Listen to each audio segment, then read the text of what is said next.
Hello friends, welcome to my YouTube channel easy study classes. आज हम लोग NCERT class 8th का chapter number 2 यानी linear equation in one variable का exercise 2.1 देखेंगे। एक्सरसाइज 2.1 देखने से पहले हमें कुछ टर्म्स को देखना होगा। सबसे पहले लिखा हुआ है वेरिएबल।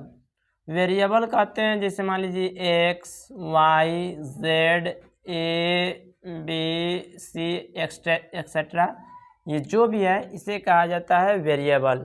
यानी ए बी सी डी का कोई भी लेटर होगा, अगर वह हम मैथ में यूज कर लिए उसको वेरिएबल बोला जाता है। दूसरा टर्म है कांस्टेंट। अब सॉरी, थोड़ा सा आपको साथ ही साथ हिंदी में भी बता दे रहे हैं कि वेरिएबल को हिंदी में क्या कहते हैं। तो याद रखिएगा, वेरिएबल को हिंदी में कहते हैं चर। इसका हिंदी होता है चर, ठीक है।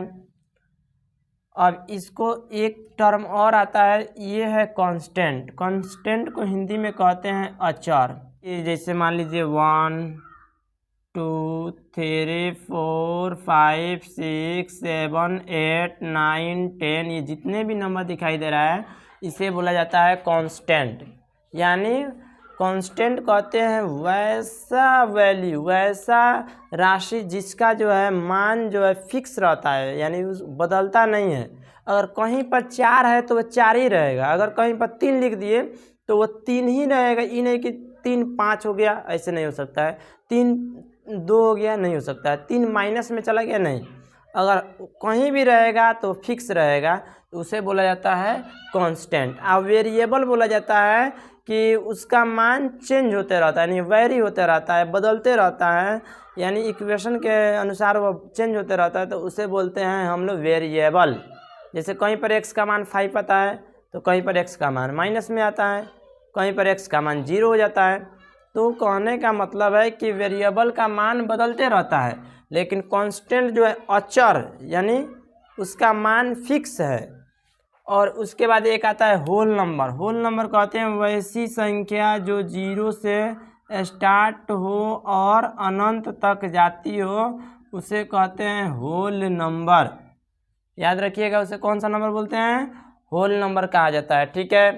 होल नंबर कहा जाता है। अब होल नंबर के बाद आता है अलजेब्रिक एक्सप्रेशन। अलजेब्रिक एक्सप्रेशन कहते हैं जब हम कांस्टेंट को और वेरिएबल को कंबाइन कर देते हैं, यानी जब हम कांस्टेंट और वेरिएबल को कंबाइन कर देते हैं और उस वेरिएबल का, याद रखिएगा वेरिएबल, उस चर का जो पावर होता है वो अगर होल नंबर हो जाए तो उसे बोला जाएगा अलजेब्रिक एक्सप्रेशन। उसे अलजेब्रिक एक्सप्रेशन बोला जाता है। जैसे आप एग्जांपल में देखिए 5x, ये अलजेब्रिक एक्सप्रेशन है, इसको हम लोग अलजेब्रिक एक्सप्रेशन बोलेंगे मैथ में। या उसी तरह से 3x² + 2, ये भी एक अलजेब्रिक एक्सप्रेशन है। या उसके अलावा अगर आप और एग्जांपल लेना चाहते हैं 9y² + 3z + 5, ये एक अलजेब्रिक एक्सप्रेशन है। इसको मैथ में जो है अलजेब्रिक एक्सप्रेशन बोला जाता है, ठीक है। उसके बाद एक और टर्म आता है जिसको कहा जाता है इक्वेशन। अब रहा सवाल यही इक्वेशन, ये मेन चीज़ है, ये इक्वेशन। इक्वेशन कहते हैं जब हम अलजेब्रिक एक्सप्रेशन को, सुनिए गौर से, जब हम अलजेब्रिक एक्सप्रेशन को इक्वल के बराबर रख दें, किसके बराबर रख दें? इक्वल के बराबर रख दें, तो वह हो जाता है इक्वेशन, यानी वह बन जाता है इक्वेशन। जैसे मान लीजिए 5x है, अगर हम इक्वल के बराबर, अगर इधर हम कुछ भी नहीं है तो मान लेते हैं 0, अगर हम इस 0 के बराबर रख दिए तो ये जो है ये एक इक्वेशन फॉर्म हो गया। या कुछ और एग्जांपल ले लीजिए, जैसे 3x + y = 9, यह भी एक अलजेब्रिक एक्सप्रेशन है। या उसके अलावा आप और एग्जांपल है 3a + 9 = -8, ये भी एक इक्वेशन है। अब रहा सवाल लीनियर इक्वेशन किसे कहा जाता है?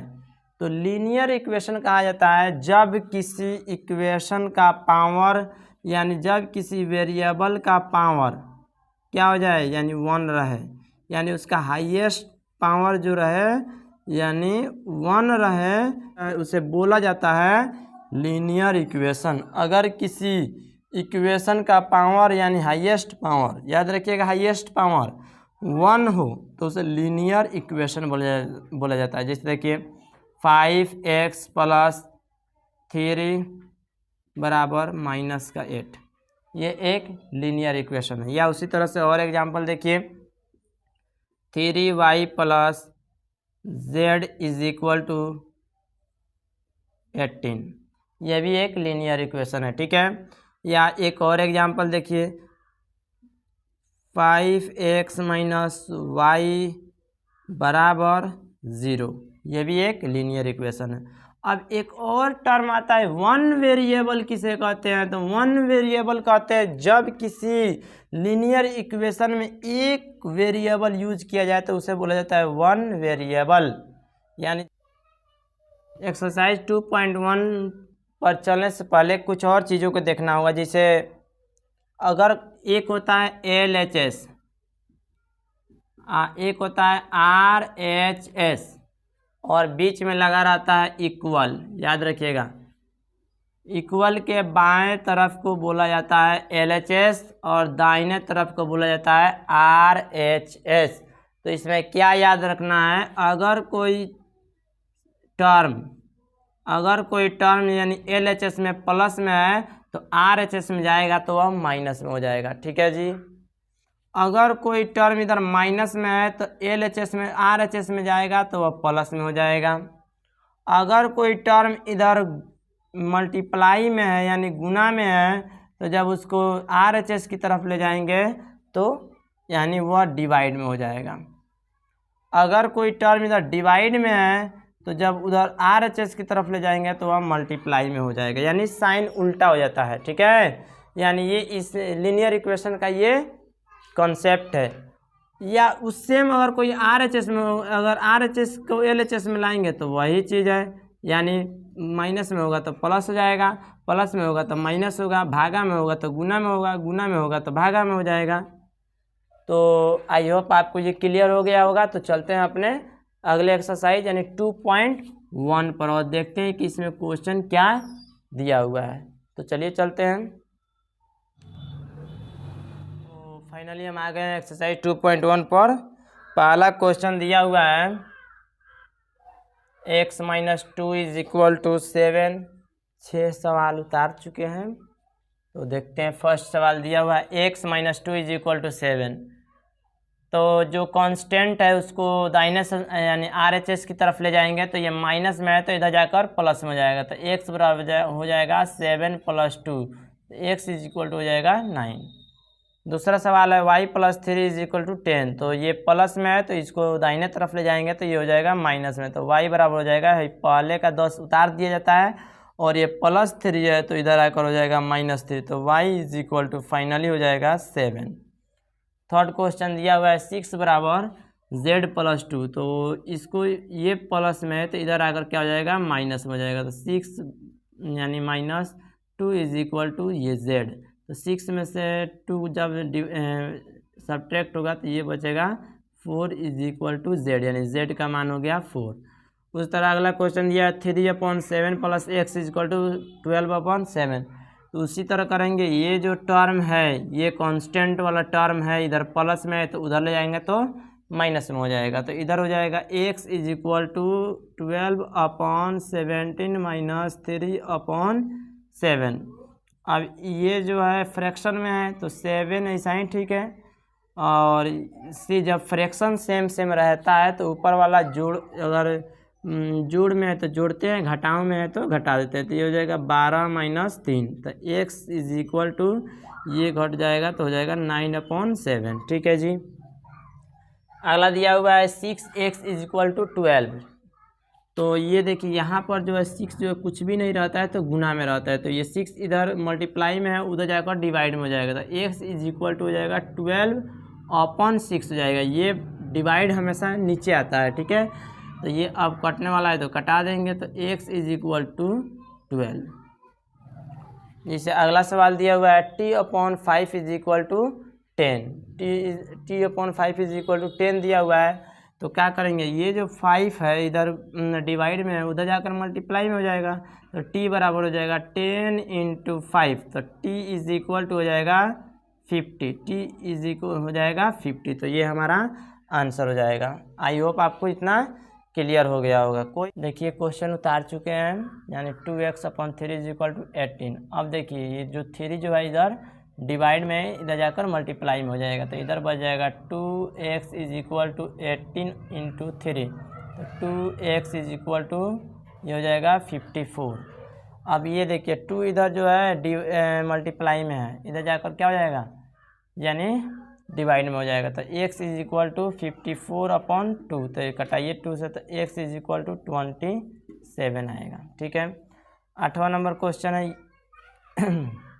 1.6 इज इक्वल टू y/1.5। कोई बात नहीं, ये इधर देखिए इसको इस तरह लिख दीजिए, आसान रहेगा बनाने में। y/1.5 इज इक्वल टू 1.6, कुछ भी नहीं चेंजिंग किए। अगर मान लीजिए अगर ये ऐसे लिखा होगा, अगर 2 + 5 इज इक्वल टू 6 + 1 ऐसे लिखा हुआ है, तो क्या हम 6 + 1 को पहले और 2 + 5 को बाद में नहीं लिख सकते हैं? तो ऐसा लिखा जा सकता है। वही कॉन्सेप्ट यहाँ पर लागू किए हैं कि इसको पहले लिख लिए हैं और इसको इधर कर लिए हैं, यानी जो वेरिएबल वाला जो टर्म, यानी जो चर वाला जो टर्म है उसको हम बाएं साइड लिख लिए हैं, जो अचर वाला है उसको दाहिने साइड लिख लिए हैं। अब ये डिवाइड में है, इधर जाकर मल्टीप्लाई में हो जाएगा। तो y इज इक्वल टू 1.6 × 1.5, तो y इज इक्वल टू हो जाएगा, यानी अब इसको मल्टीप्लाई कर लीजिए, 1.6 × 1.5 मल्टीप्लाई करने पर आ रहा है 2.4 हमारा आंसर, यानी y का मान हो जा रहा है 2.4। यानी ये 0 हट जाता है, पॉइंट के बाद 0 का वैल्यू नहीं होता है। चलिए अगला देखिए, नेक्स्ट क्वेश्चन लिखा हुआ है 7x - 9 इज इक्वल टू 16। तो 7x तो ऐसा ही ठीक है, ये हो जाएगा 16, ये माइनस का है तो इधर आकर प्लस का हो जाएगा। तो 7x इज इक्वल टू हो जाएगा 25, और ये 7 इधर मल्टीप्लाई में, जब इसको RHS की तरफ ले जाएंगे तो ये हो जाएगा डिवाइड में। तो डिवाइड हमेशा कहाँ आता है, नीचे आता है, तो ये आएगा नीचे। तो ये हो जाएगा 25/7। अगला क्वेश्चन दिया हुआ है 14y - 8 इज इक्वल टू 13। तो 14y तो ऐसा ही ठीक है, ये हो जाएगा 13 + 8, 13 + 8, तो ये 14y इज इक्वल टू हो जाएगा 21। अब देखिए ये 14 इधर मल्टीप्लाई में जब इधर ले जाएंगे तो ये जो हो जाएगा डिवाइड में हो जाएगा, तो ये नीचे चला आएगा। डिवाइड हमेशा नीचे आता है, ठीक है। तब ये कटने वाला है तो कटा दीजिए, 7 दूना 7, 7 3 जा 7 3 जा 21, 7 2 जा 14, तो y इज इक्वल टू हो जाएगा 3/2। अगला सवाल लिखा हुआ है 17 + 6p इज इक्वल टू 9। तो ये जो कांस्टेंट वाला जो अचर है वो आ जाएगा, 6p वाला बाद में जाएगा, ये हो जाएगा -17, क्योंकि इधर प्लस का है तो इधर जाकर माइनस का हो जाएगा। तो 6p बराबर हो जाएगा -8, तो ये 6 इधर मल्टीप्लाई में उधर जाकर डिवाइड में हो जाएगा, तो यानी डिवाइड हमेशा नीचे आता है। तो इसको कटाएंगे तो ये हो जाएगा -4/3। नेक्स्ट सवाल है x/3 + 1 इज इक्वल टू 17। ये लास्ट सवाल है, उसके बाद फिर मिलेंगे नेक्स्ट वीडियो में। तो x/3 तो ऐसा ही ठीक है, ये प्लस में 1 है, उधर जाएगा तो 7/15 - 1, तो ये हो जाएगा x/3 इज इक्वल टू, यहाँ देखिए कुछ भी नहीं है तो 1, यानी अब डायरेक्ट नहीं घटा सकते हैं, 7 में से 1 नहीं घटाएंगे ये, क्योंकि ये फ्रैक्शन में है और ये फ्रैक्शन में नहीं है। तो अब फ्रैक्शन बनाकर तब घटाएंगे इसे, ये हो जाएगा ऐसे।